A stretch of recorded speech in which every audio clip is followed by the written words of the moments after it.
এই ছেলে, ম্যাজিস্ট্রেট স্যারের অফিসটা কোথায় জানো? আরে বৃষ্টি না? আরে বৃষ্টি, কেমন আছিস বান্ধবী? কতদিন পরে তোকে দেখলাম। হ্যাঁ, আমি ভালো আছি, কিন্তু তোর এই অবস্থা কেন? তুই কি এই এলাকায় থাকিস? হ্যাঁ, আমি এই এলাকাতেই থাকি, কিন্তু তুই এখানে? এই, তোর তো সাহস কম না? তুই ম্যাডামকে তুই করে বলিস? ম্যাডাম, ও আপনাকে তুই করে বলতেছি কেন? আপনি কি ওকে চিনেন? হ্যাঁ, ও আমার পরিচিত তো, এই জন্যই আর কি। আরে বান্ধবী, পরিচিত কি বলছিস? বল, তুই আর আমি বন্ধু। আমরা ছোটবেলায় একসাথে কত লেখাপড়া করেছি, কত ঘুরেছি, আমাদের কত স্মৃতি, এগুলো বল। কি ব্যাপার, তোকে দেখে তো চিনাই যাচ্ছে না, তুই এখন কি করিস? আরে আমার কথা বাদ দে, এবার বল তুই কি করছিস? এখনো কি আগের মতো বেকার আছিস নাকি কোনো জব করছিস? আরে না না, আমি কেন বেকার থাকবো, আসলে আমি তো... থাক, তোর আর কিছুই বলতে হবে না। তোর গেট আপ সেট আপ দেখে বোঝা যাচ্ছে হয়তো কোনো বাসায় সিকিউরিটি গার্ডের জব করিস, তাছাড়া আর কিছুই করতে পারবি না। আমি আগে থেকেই জানতাম তোর দ্বারা কখনোই কিছু সম্ভব না, তুই জীবনেও সফল হতে পারবি না। আরে তুই সব কি বলছিস? আমি কেন সিকিউরিটি গার্ডের চাকরি করব? তুই তো আমার কোনো কথাই শুনছিস না, আগে আমার কথা তো শোন। তোর কথা আর কি শুনবো? আমি যে এতক্ষণ ধরে রাস্তায় দাঁড়িয়ে দাঁড়িয়ে তোর সাথে কথা বলছি, এটাই তো তোর সৌভাগ্য। তোর লেভেল আর আমার লেভেল কি এক? আমি তোর থেকে লেভেলে অনেক উপরে আছি। ও হ্যাঁ, তুই তো ক্লাসের টপার স্টুডেন্ট ছিলি, সবসময় অহংকার করতি, অহংকার করে বলতি তুই নাকি পড়ালেখা শেষ করে অনেক ভালো চাকরি করবি, মাসে লক্ষ লক্ষ টাকা ইনকাম করবি। লক্ষ লক্ষ টাকা তো দূরের কথা, তুই তো সামান্য একজন সিকিউরিটি গার্ড এখন। তুই তো আমার কোনো কথা না শুনেই তোর মতো করেই বলে যাচ্ছিস। তুই তো আমার কোনো কথাই শুনছিস না। আচ্ছা ঠিক আছে, আমার কথা বাদ দে, তুই এখন কি করছিস সেটা বল। তুই জানিস ম্যাডাম এখন কি করছে? ম্যাডাম এখন ভূমি অফিসার, আর তুই কি না ম্যাডামের সাথে তুই তুকারি করে কথা বলিস? আর ম্যাডাম, আপনিও না রাস্তায় দাঁড়িয়ে এই ছোট লোক ফকিরের সাথে কথা বলে শুধু শুধু আমাদের সময় নষ্ট করতেছে। আমাদের তো লেট হয়ে যাচ্ছে, চলেন আমরা ম্যাজিস্ট্রেট স্যারের অফিসে যাই। কি বলছেন? ও এখন ভূমি অফিসার? কি রে, তুই এখন ভূমি অফিসার? যাক, শুনে খুব ভালো লাগলো, আমি অনেক খুশি হয়েছি। কি, তুই খুশি হয়েছিস? তোকে দেখে তো মনে হচ্ছে না তুই খুশি হয়েছিস। আমার মনে হচ্ছে তুই অনেক জেলাসি ফিল করছিস। অন্যের ভালো দেখে তো তোর খুশি হওয়ার কথাই না। আর হ্যাঁ, তোকে তো আরেকটা কথা বলাই হয়নি, আমি এই চাকরি করে প্রায় 100 বিঘা জমির মালিক হয়ে গেছি অলরেডি।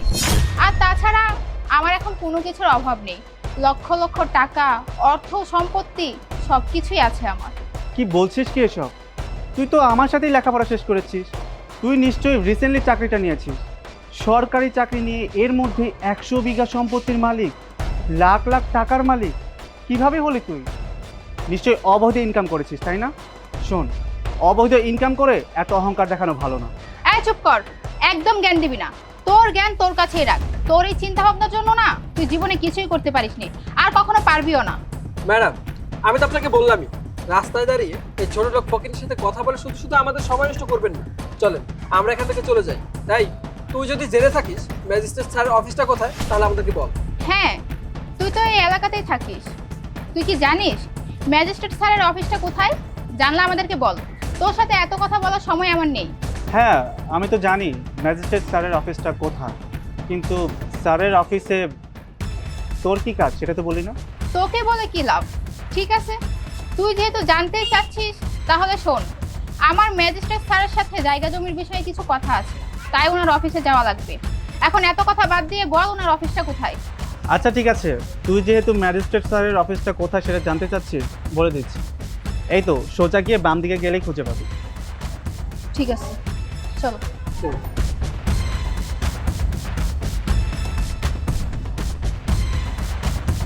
আসুন স্যার, উনি একজন ভূমি অফিসের কর্মকর্তা, আপনার সাথে দেখা করতে আসছে। আচ্ছা ঠিক আছে, ওনাদেরকে ভিতরে পাঠিয়ে আপনি যান। ঠিক আছে স্যার, এই আপনি ভিতরে যান। স্যার আমি গেলাম, যদি কিছু প্রয়োজন পড়ে আমাকে ডাকবেন। আচ্ছা, আসসালামু আলাইকুম। ওয়ালাইকুম আসসালাম। স্যার, আমি আসলে 150 বিঘা একটা জমি নিয়ে খুব ঝামেলায় আছি, তাই আপনার এখানে আসছি। আপনার হেল্প দরকার আমার। আচ্ছা বলুন, কি হেল্প লাগবে? কি রে, তুই এখানে কি করছিস? ম্যাডাম, ও তো আপনার সেই পরিচিত ছোট লোক ভিখারিটা, যার সাথে আমরা রাস্তায় কথা বলেছিলাম। ও এখানে কি করছে? হ্যাঁ, তাই তো। কিরে, তুই এখানে কি করছিস, তাও আবার ম্যাজিস্ট্রেট স্যারের চেয়ারে? ম্যাডাম, আমার কি মনে হচ্ছে জানেন, ও হয়তো ম্যাজিস্ট্রেট স্যারের পিয়ন বা ড্রাইভার হবে। স্যার হয়তো বা কোথাও কাজে গিয়েছে, ও স্যারের চেয়ারে বসে ভাব নিচ্ছে। আমি এখানে বসে কোনো ভাব নিচ্ছি না। যে কারণে এই অফিসে আসছেন, যার কারণে আসছেন, সেই আমি ম্যাজিস্ট্রেট অফিস। কি তুই এই কোম্পানির ম্যাজিস্ট্রেট, আর সেটাও আমার বিশ্বাস করতে হবে? শোন, এমনিতেই রাস্তায় তোর সাথে অনেকক্ষণ কথা বলেছি, এখন তোর সাথে কথা বলার মতো কোনো মুড আমার নেই। সত্যি করে বল, ম্যাজিস্ট্রেট স্যার কোথায়, আর তুই এখানে কি করছিস? আমি সত্যি কথাই বলছি। তখন যে আমি আপনাকে বলবো, আপনি তো আমাকে সেই সুযোগটাই দেননি।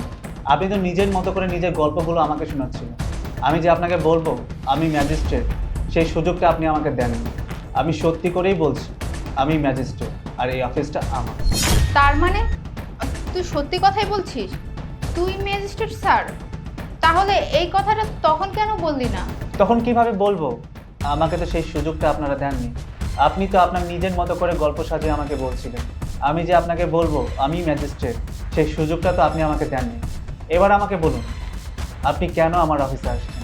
আসলে আমি তো তোকে শুরুতেই বললাম, আমি 150 বিঘার একটা জমি নিয়ে অনেক ঝামেলায় আছি। সেই জমিটার কোনো মালিকানা নেই, তাই আমি চাচ্ছিলাম ওই জমিটা আমার নিজের নামে করে নিতে, তাই এই অফিসে আসা। আর এসে দেখলাম তুই না মানে আপনি ম্যাজিস্ট্রেট, আর আপনার সাথে তো আমার ছোটবেলার বন্ধুত্ব, ছোট থেকেই আমাদের সম্পর্ক অনেক ভালো। তাহলে আর চিন্তা কিসের, আমার কাজটাও ইজি হয়ে যাবে। যদি আপনি একটু ওই জমিটার বিষয়ে দেখতেন অনেক ভালো হতো। অন্যের জমির মালিকানা? আপনি একজন সরকারি কর্মকর্তা হয়ে অন্যের জমির মালিক হতে চান? কিন্তু এটা তো অবৈধ। আমি কোনো অবৈধ কাজ করি না, করব না, আর কাউকে করতেও দেব না। আপনি এসব কি বলছেন? আপনি তো দেখি সে আগের মতোই রয়ে গেছেন। শোনেন, যুগ পাল্টেছে, এই যুগে এসে এসব নীতি কথা মানায় না। আপডেট হন, যুগের সাথে তাল মিলিয়ে চলতে শিখুন। আজকে যখন আমি আপনাকে দেখলাম, আপনার পোশাক আশাক দেখে আমি ভাবতেই পারিনি আপনি একজন ম্যাজিস্ট্রেট। একজন ম্যাজিস্ট্রেটের চলাফেরা কখনোই এরকম হতে পারে না। তার পাশে অল টাইম পুলিশ থাকে, আর আপনি কিনা সাধারণ মানুষের মতো চলাফেরা করেন। আপনার এই চলাফেরা দেখে, আপনার এই পোশাক আশাক দেখে আমি আর আমার পিএস আপনাকে কত অপমান করলাম, ছোট লোক ফকিন্নি ভিখারি বলে কত কিছু বললাম। আর আমাকে দেখুন, আমি ভূমি অফিসে চাকরি পাওয়ার পর পুরো গেটআপই চেঞ্জ করে ফেলেছি। আমার টাকা পয়সা জমি জমা কোনো কিছুর অভাব নেই। তাই বলি কি, এসব নীতি কথা ভুলে যান। এসব নীতি কথা বলে এই যুগে চলা যায় না। নিজেকে পরিবর্তন করুন। আর শোনেন, আমরা একটা ডিলে আসি। আপনি যদি ওই 150 বিঘা জমি পেতে আমাকে হেল্প করেন, ওইখান থেকে অর্ধেক জমি আমি আপনার নামে করে দিব। আপনি চুপ করুন। আমার কোনো অবৈধ ইনকামের ভাগ লাগবে না। আমি একজন সরকারি কর্মকর্তা। সরকার আমাকে যে টাকা বেতন দেয়, আমি আল্লাহর রহমতে খুব ভালোভাবেই চলছি। আমি এখানে বসেছি দেশ এবং জনগণের সেবা করার জন্য। আমি এখানে অবৈধ টাকা এবং ঘুষ খাওয়ার জন্য বসিনি। আপনাদের মতো কিছু অসৎ কর্মকর্তা আছে, যারা সরকারি চাকরি পাওয়ার পর শুধুমাত্র নিজের আহার গোছানোর কথা ভাবে, সাধারণ জনগণের কথা ভাবে না। আর আপনি যেন আমার পোশাক নিয়ে কি বললেন? আমি ম্যাজিস্ট্রেট হয়ে কেন সাধারণভাবে চলাফেরা করছি? আমি ম্যাজিস্ট্রেট হয়েছি বলে কি আমাকে স্যুট টাই পরে ঘুরতে হবে? এমন তো কোনো কথা না। আমি ম্যাজিস্ট্রেট হয়েছি বলে যে আমার অতীত ভুলে যাব, আমার ব্যক্তিত্ব ভুলে যাব, আমার সত্তা ভুলে যাব, এমন তো কোনো কথা না। আমি লেখাপড়া করে একজন অফিসার হয়েছি সৎ পথে চলার জন্য, দেশের সেবা করার জন্য, জনগণের সেবা করার জন্য। আপনার মতো পুঁথিগত বিদ্যা অর্জন করে অবৈধ পথে ইনকাম করার জন্য, অসৎ পথের টাকা খাওয়ার জন্য, মানুষের সাথে খারাপ ব্যবহার করার জন্য, মানুষের ড্রেস নিয়ে জাজ করার জন্য আমার পরিবার আমাকে ম্যাজিস্ট্রেট বানায়নি। আমার পরিবার আমাকে এই শিক্ষা দেয়নি। আমি চাইলেই আপনাদের অপরাধের কারণে আপনাদের দুজনকে এখন এই মুহূর্তে পুলিশে দিতে পারি, কিন্তু আমি সেটা করব না, কারণ আপনি আমার ছোটবেলার ফ্রেন্ড। তবে আপনারা যে কাজটা করেছেন সেটা আইনত অপরাধ, আর এই অপরাধের কারণে আমি আপনাদের দুজনকে বহিষ্কার করলাম। আপনারা এখন এই মুহূর্তে আমার অফিস থেকে বেরিয়ে যান, বেরিয়ে যান। শ্রাবণ, না মানে স্যার, আপনি সব কি বলছেন? আমি মানছি আমি অনেক বড় ভুল করে ফেলছি। আমি যেটা করছি সেটা অন্যায়, আমার এরকম করা একদম ঠিক হয়নি। তাই বলে আপনি আমাকে চাকরি থেকে বের করে দিবেন? প্লিজ স্যার, আপনি আমাকে চাকরি থেকে বের করে দিয়েন না। আপনি যদি আমাকে চাকরি থেকে বের করে দেন, তাহলে আমি পথে বসে যাব।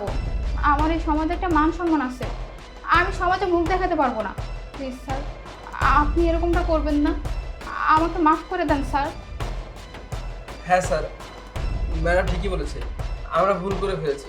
আপনি প্লিজ আমাদেরকে একটা সুযোগ দিন, আমাদেরকে লাস্টবারের মতো মাফ করে দিন। এই শাট আপ! আমি আপনাদের কোনো কথাই শুনতে যাচ্ছি না। আপনাদের বললাম না এখন এই মুহূর্তে আমার অফিস থেকে বেরিয়ে যেতে, বেরিয়ে যান বলছি। তা না হলে কিন্তু সত্যি সত্যি পুলিশ থেকে ধরিয়ে দেবো আমি।